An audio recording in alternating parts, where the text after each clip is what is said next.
Efesus pasal 2. Semuanya adalah kasih karunia. Kamu dahulu sudah mati karena pelanggaran-pelanggaran dan dosa-dosamu.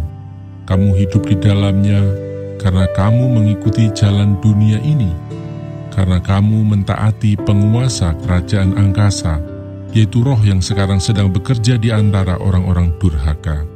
Sebenarnya dahulu kami semua juga terhitung di antara mereka ketika kami hidup di dalam hawa nafsu daging dan menuruti kehendak daging dan pikiran kami yang jahat. Pada dasarnya, kami adalah orang-orang yang harus dimurkai, sama seperti mereka yang lain.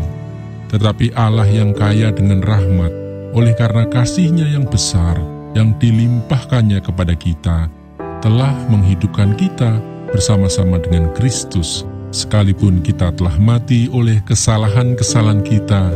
Oleh kasih karunia kamu diselamatkan, dan di dalam Kristus Yesus Ia telah membangkitkan kita juga dan memberikan tempat bersama-sama dengan Dia di sorga, supaya pada masa yang akan datang Ia menunjukkan kepada kita kekayaan kasih karunia-Nya yang melimpah-limpah sesuai dengan kebaikan-Nya terhadap kita dalam Kristus Yesus. Sebab karena kasih karunia, kamu diselamatkan oleh iman. Itu bukan hasil usahamu, tetapi pemberian Allah. Itu bukan hasil pekerjaanmu. Jangan ada orang yang memegahkan diri. Karena kita ini buatan Allah, diciptakan dalam Kristus Yesus untuk melakukan pekerjaan baik yang dipersiapkan Allah sebelumnya. Ia mau supaya kita hidup di dalamnya, dipersatukan di dalam Kristus.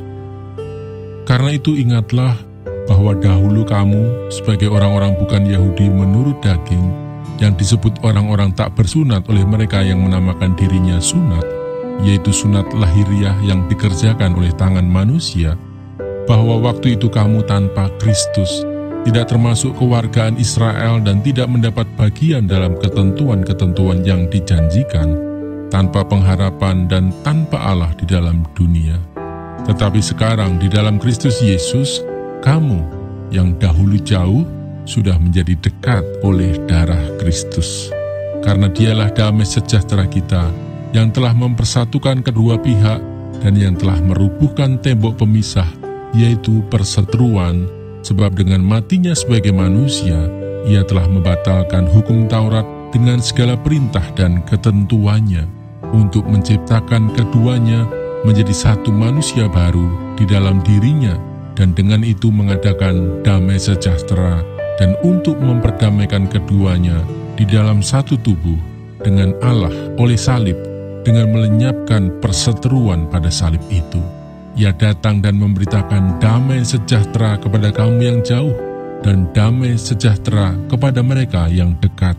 Karena oleh Dia kita kedua pihak dalam satu roh beroleh jalan masuk kepada Bapa.